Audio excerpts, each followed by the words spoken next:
Good morning friends and my dear students. मैं कृष्णा आज आपके लिए क्लास 10th के लिए त्रिभुज से रिलेटेड एक बेसिक वीडियो रिप्रेजेंट कर रहा हूँ।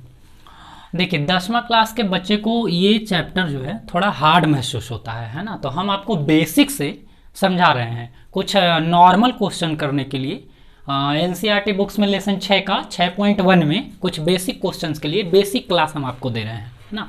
हमने बोर्ड पर 3 टॉपिक लिखा है, जहां आपको दिख रहा होगा सर्वांगसम, कॉन्ग्रुएंट, समरूप सिमिलर, बहुभुज का समरूपता सिमिलरिटी ऑफ पॉलीगॉन। इसमें क्या है, सर्वांगसम का मैटर हम आपको समझा रहे हैं, समरूप का और बहुभुज का समरूपता। चलिए दोनों में आपको कोई भी आकृति अगर हम लोग लेंगे तो उसका आकार देखना है और उसका माप देखना है, आकार और माप, है ना। तो कोई भी दो आकृति अगर उसका आकार और मेजरमेंट दोनों समान हो, दोनों क्या हो, समान हो, तो ऐसी आकृति को हम लोग सर्वांगसम कहते हैं। कोई दो आकृति जिसका आकार और मेजरमेंट समान हो। कहने का क्या मतलब होता है, आकार कहने का मतलब क्या होता है, डिजाइन। जैसे हम लोग एक ट्रायंगल जैसे बनाए, एक देखिए, चलिए ये ट्रायंगल बनाए, एक और ट्रायंगल बनाए, ये 2 ट्रायंगल बनाए और दोनों ट्रायंगल कैसा है, दोनों ट्रायंगल राइट एंगल ट्रायंगल है। ये नहीं कि एक ट्रायंगल राइट एंगल ट्रायंगल बनाए और एक बना दें ऐसा, है ना, इस तरह से बना दिए हम लोग, इक्वलेटर बना दिए, तो क्या हो गया, दोनों का डिजाइन चेंज हो गया ना। तो डिजाइन नहीं, आकार कहने का मतलब यही है, आकार दोनों का एक जैसा होना चाहिए और दोनों का मेजरमेंट एक होना चाहिए, 6 सेंटीमीटर 3 सेंटीमीटर, 6 सेंटीमीटर 3 सेंटीमीटर। तो ये क्या हो जाएगा, ऐसे फिगर को हम लोग क्या कहेंगे, सर्वांगसम। आप समझ गए होंगे। वैसी दो आकृति जिसकी आकार और मेजरमेंट दोनों क्या हो, समान हो।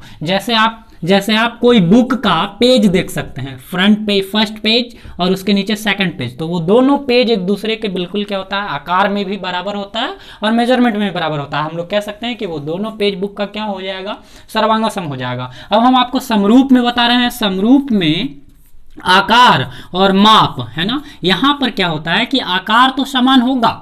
आकार कहने का मतलब समझ रहे हैं ना आप, डिजाइन एक जैसा होना चाहिए। जैसे 2 सर्किल लिए तो ये देखिए, ये दोनों आकार इसका एक जैसा हो गया, यानी कि एक सर्किल और एक रेक्टेंगल ले लिए तो वो क्या हो जाएगा, आकार गड़बड़ हो जाएगा, है ना।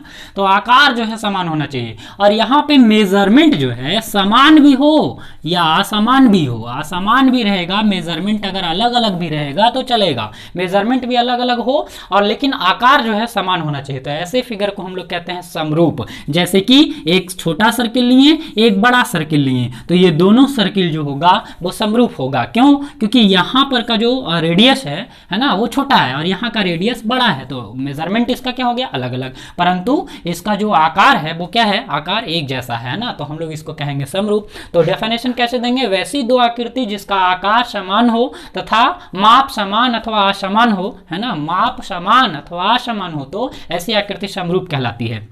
अच्छा, सिंबल की बात करें हम लोग तो सर्वांगसम का सिंबल देखिए, इस तरीके से हम लोग सर्वांगसम का सिंबल बनाते हैं। समरूप का इस तरीके का सिंबल बनाते हैं, नीचे वो लाइन पैरेलल का नहीं दिखाते हैं।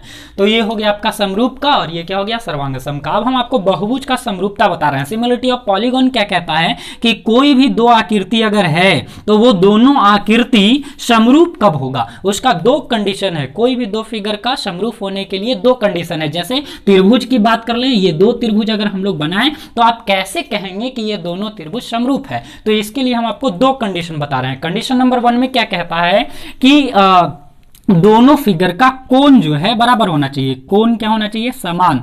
दोनों फिगर का कोण समान होना चाहिए और भुजाएं अनुपातिक होना चाहिए। बाबू रटी लो इसको, ये बहुत जरूरी है, एग्जाम में पूछ लेता है कि 2 त्रिभुज का समरूप होने का शर्त लिखें, तो वो क्या है, दोनों त्रिभुज का कोण समान होना चाहिए पहला, और दूसरा दोनों त्रिभुज के भुजाएं अनुपातिक होना चाहिए। क्या मैटर है, यही अनुपातिक समझाने के लिए हम आपको फर्स्ट थ्योरम समझाएंगे जो बहुत इंपॉर्टेंट होगा।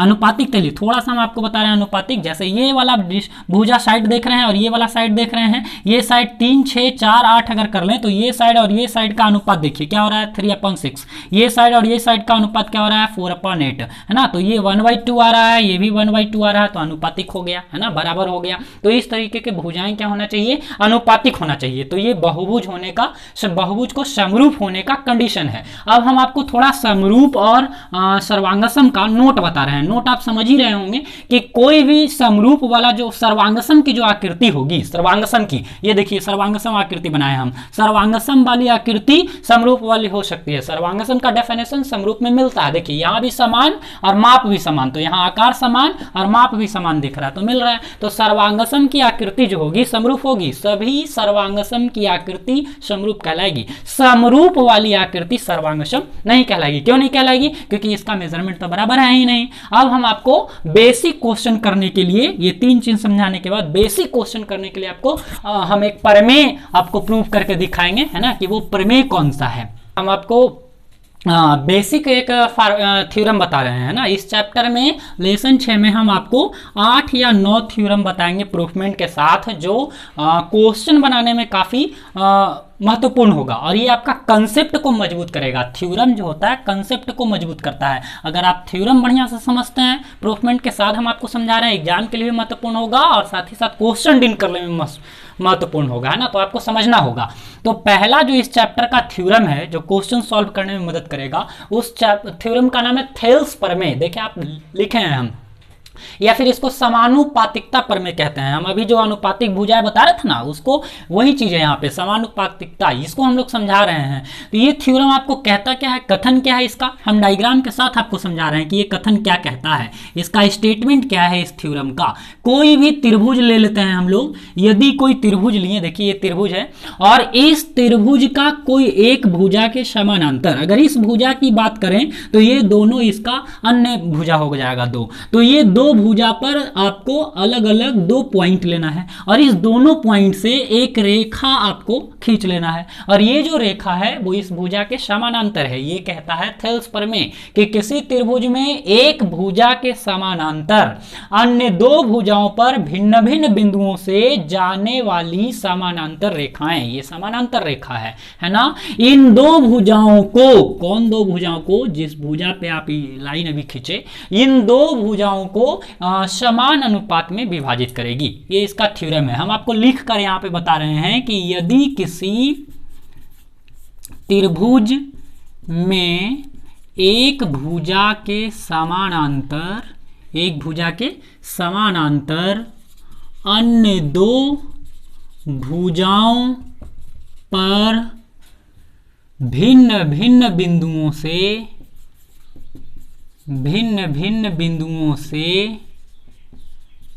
जाने वाली समानांतर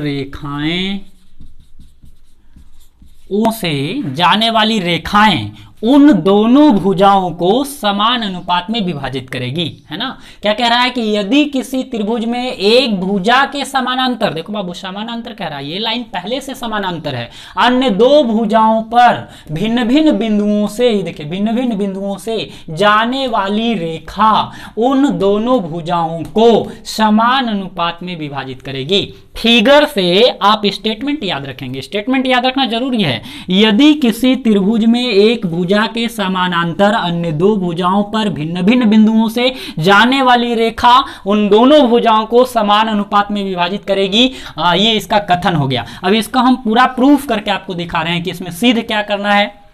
चलिए, तो सबसे पहले हम आपको बता रहे हैं, प्रूफमेंट बता रहे हैं, ध्यान से देखिए। दिया है, ये क्या होता है, कोई भी थ्योरम को प्रूफ करने के लिए हम लोग यहीं से शुरू करते हैं। दिया है, तो क्या दिया हुआ है कि यदि किसी त्रिभुज में एक भुजा के समानांतर, कोई त्रिभुज ABC है और इसमें एक भुजा के समानांतर है लाइन जिसका नाम क्या है DE, तो ये बात आपको यहाँ पे लिखना होगा। ABC एक त्रिभुज है जिसमें DE समानांतर BC है, ये चीज ना पहले से पता है हमको, कथन बता रहा है हमारा। अब देखो सिद्ध क्या करना है, प्रूफ क्या करना है, फार्मूला क्या मिलेगा आपको जो क्वेश्चन सॉल्व करने में मदद होगा। सिद्ध करना क्या है आपको कि उन दोनों भुजाओं को समान अनुपात में विभाजित करेगी। ये 2 भुजा जो देख रहे हैं ना, इसको समान अनुपात में विभाजित करेगा। यानी समान अनुपात कहने का मतलब है ना कि ये जो AD होगा बटा BD, AD upon BD is equal to AE upon EC, यही आपको प्रूफ करके लाना है। यही थेल्स प्रमेय यही है और इससे बेसिक क्वेश्चन हम लोग सॉल्व करेंगे, एक चैप्टर सॉल्व करेंगे केवल एक ही फार्मूला से, एक ही प्रमेय से। प्रमेय काफी इंपॉर्टेंट होने वाला है। तो चलिए प्रूफ करके हम आपको दिखा रहे हैं। तो प्रूफिंग के लिए सबसे पहले आपको जो है कंस्ट्रक्शन करना होगा, यहाँ पे कुछ रचना करना होगा। वो रचना क्या है कि ये वाला जो त्रिभुज देख रहे हैं आप ADE में डी से एक लंब खींचना है आपको। लंब टूटी हुई लाइन में हम लोग रचना करते हैं। लंब जो खींचेंगे इसका नाम अगर ए में रख दें, DM लंब AC खींचना है, और ई पॉइंट से एक लंब खींचना है जिसका नाम एस होगा, और ES लंब AB खींचना है। अब यहाँ पे क्या है कि D को C से मिलाना है और B को E से मिलाना है, और यही बात आपको यहां पर लिख लेना है। क्या है, क्या किए हम लोग, AD लंब ES और DM लंब AC खींचा है ना। और क्या किए बताओ, D को C से मिलाया, B को E से मिलाया, D को C से और B को E से मिलाया। ये बात हो गया। अब आप बेहद है ना ध्यान से समझिएगा, बहुत इजी वे में हम आपको आराम से समझा रहे हैं ताकि आप समझ जाइए पूरा अच्छा से। ये क्या है, प्रमाण, कौन कौन सा चीज हम लोग यहाँ पे अरेंजमेंट करेंगे कि AD बटा BD और AE बटा EC जो है इक्वल आ जाए। तो AD बटा BD आप देखो कि AD बटा BD लाने के लिए AD BD है कहाँ पे, ये देखो AD यहाँ है और BD यहाँ है, तो आपको दो त्रिभुज ले लेना है। कौन कौन सा आपको दिख रहा होगा ना, AD लाना है तो ADE, और एक इसी बेस से यही वाला लाइन से ऊपर की भी त्रिभुज और नीचे की त्रिभुज देखिए इस तरीके का ये वाला एक ट्रायंगल मिल रहा है। तो ये दो ट्रायंगल निकालेंगे हम लोग तो AD बटा BD मिल जाएगा। तो दो ट्रायंगल आपको निकालना है, ADE और DEB या फिर DBE, दोनों त्रिभुज का एरिया निकालना होगा। एरिया निकाल के अनुपातिक करना होगा। तो कौन सा त्रिभुज की बात करेंगे, ADE और DBE, दोनों त्रिभुज में हम लोग चल रहे हैं। लिख दिए त्रिभुज ADE और त्रिभुज DBE में निकाल के हम आपको बता रहे हैं दोनों त्रिभुज को छोटा सा। देखिए ये हो गया, D हो गया, E हो गया, और इस ADE का हाइट देखो आप, हाइट कौन सा होगा, ये देखो इसको हम लोग को बनाना है आधार। AD को आधार बनाना है क्योंकि हमको AD लाना है। तो AD को जब आधार बनाएंगे तो सिंपल आप देख रहे होंगे यही वाला इसका हाइट बन जाएगा, ES इसका क्या बन जाएगा, हाइट बन जाएगा। और नीचे जो आप ट्रायंगल देख रहे हो, ये ऐसा ट्रायंगल जो आप देख रहे हो, ये ट्रायंगल जो आपका DB और E जो देख रहे हो, इसमें क्या है कि DE और DE देखो एक ही बेस से दो ट्रायंगल बन रहा है यहाँ पे। और जब अनुपात की बात कर लेते हैं हम लोग तो इस कंडीशन में इसका जो हाइट होगा वो सेम हाइट जो है इसका भी होता है, सेम हाइट होगा दोनों का। ES इसका भी हाइट और इसका भी हाइट, हाइट आपका बराबर रखना है, ध्यान रखना है। ये ट्रायंगल और ये ट्रायंगल का हाइट क्या होगा बाबू, ES होगा, ES होगा। क्यों होगा आपको बताएं, एक ही बेस से बन रहा है इसके कारण। चलिए दोनों का त्रिभुज का एरिया निकालना है आपको और अनुपात करना है। तो वो क्या, एरिया ऑफ त्रिभुज ADE बटा एरिया ऑफ त्रिभुज DBE, और दोनों का एरिया निकालिए। 1/2 इंटू बेस इंटू हाइट, एकदम आसान है। 1/2 इंटू बेस इंटू हाइट, 1/2 से 1/2 कैंसिल और बेस हाइट लगा दो। तो इसका बेस क्या है देखो, D है ना, सॉरी AD, बेस क्या है हमारा AD, और इसका बेस क्या है BD। आप तो एकदम ध्यान से देख लो, AD BD को भूलना ही नहीं है क्योंकि हमको यही प्रूव करना है। और इसका हाइट लगा दो, हाइट कौन सा है ES, और हाइट हम आपको क्या बताएं, दोनों इक्वल। EC क्या हो जाएगा बाबू, कट गया। तब बचा क्या हमारा, area of triangle ADE upon area of triangle DBE is equal to AD बटा BD, AD अपॉन BD। इसको क्या मान लिए, इक्वेशन फर्स्ट। अब आपको फिर से दो त्रिभुज में चलना है और AE और EC मिल जाएगा। तो सिंपल है ना, AE और EC इस साइड मिलेगा, इस साइड में मिलेगा। अभी AD और BD इस साइड में मिला तो इस साइड में AE EC। तो आपको फिर दो ट्रायंगल चुनना होगा AED, और इसमें आधार आपको यही बनाना होगा। और जस्ट इस लाइन से जाने वाला एक ट्रायंगल आपका कौन है, DEC, इसमें EC हो जाएगा और दोनों का हाइट बराबर हो जाएगा, DM इसमें भी और DM इसमें भी। तो आपको फिर से काम करना होगा, यहाँ पे लिखना होगा पुनः अगेन, और यहाँ पे पुनः में आपको फिर से दो त्रिभुज में चलना होगा और वो त्रिभुज का नाम है AED। मैंने पलट दिया इसको, AED सेम त्रिभुज होगा, ADE और AED दोनों सेम त्रिभुज है। और अगला जो त्रिभुज है आपका वो है DEC, तो यहाँ पे लिखो DEC, और ये दोनों त्रिभुज में आपको चलना है और फिर से दोनों का एरिया निकालना है। अलग अलग फिगर आपको निकाल कर नहीं दिखा रहे हैं, आप समझ ही गए होंगे। तो यहाँ पे area of triangle AED upon area of triangle DEC, और दोनों का फार्मूला लगा दो। तो क्या होता है 1/2 इंटू बेस इंटू हाइट और 1/2 इंटू बेस इंटू हाइट। तो 1/2 से 1/2 कैंसिल हो जाएगा ना। अब बेस और हाइट लगा दो तो इसका बेस क्या हो जाएगा, देखो ए ही हो गया, बेस क्या हो जाएगा ए ही हो जाएगा। और हाइट लगा दो, इसका हाइट कौन हो जाएगा, हाइट कौन हो जाएगा, हाइट इसका हो गया कौन सा DM। तो ये दोनों हो गया है ना। उसके बाद नीचे वाले का बेस और हाइट लगा दो तो इसका बेस EC और हाइट तो सेम रहेगा ना, हाइट सेम EC और हाइट इसका कौन हो गया DM, और DM से DM कैंसिल है ना। अब हम लोग आगे देखेंगे क्या कर लिए हम लोग, cancel area of triangle AED upon area of triangle DEC, base height दोनों लगा दिए, AE बटा EC, DM से DM कैंसिल, ऊपर इसी को हम लोग नोट डाउन कर लिए, area of triangle AED is equal to area of triangle area of triangle AED upon area of triangle DEC is equal to AE upon क्या आ गया EC आ गया। और ये हमारा समीकरण सेकंड बनने वाला है। पर दोनों समीकरण में ना हम लोग कंपेरिजन करेंगे। देखो पहले वाला जो है हमारा इक्वेशन वो हम लिख चुके हैं, area of triangle ADE upon area of triangle DBE बराबर AD बटा AD अभी हम लोग लाए थे।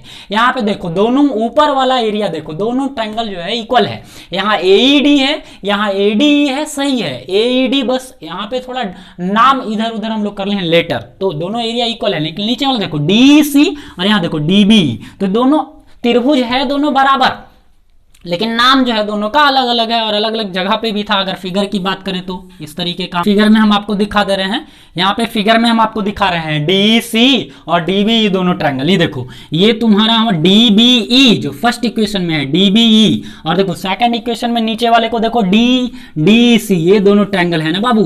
तो ये दोनों ट्रायंगल आपस में बराबर है, दोनों ट्रायंगल आपस में क्या है बराबर है, DBE और DEC। आप चाहो तो DEC को DBE भी लिख सकते हो, DBE को DEC भी लिख सकते हो, दोनों ट्रायंगल आपस में बराबर है। क्यों बराबर है इसका आपको यहाँ पे कंडीशन देना पड़ेगा। ये दोनों ट्रायंगल आपस में बराबर होंगे, क्यों बराबर होंगे, जब कोई त्रिभुज एक ही आधार से दो समानांतर लाइन के बीच बन रहा होगा तो ऐसा त्रिभुज आपस में दोनों का जो एरिया होता है वो बराबर होता है। देखो एक ही बेस, देखो D से AB बन रहा है, D से AB बन रहा है, और दोनों समानांतर लाइन, देखो दो समानांतर लाइन के बीच बन रहा है, तो दो समानांतर लाइन के बीच एक ही आधार से बनने वाला दो त्रिभुज क्या होता है आपस में, उसका एरिया क्या होता है बराबर होता है। तो यहाँ पे लिखना होगा कि चूंकि area of triangle DEC is equal to area of triangle कौन सा DBE, ये दोनों इक्वल बराबर होगा। क्यों, क्योंकि यहाँ पे देना होगा क्योंकि ये दोनों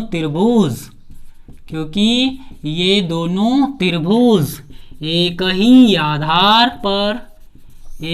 आधार पर दो समानांतर रेखाएं के बीच बन रहा है।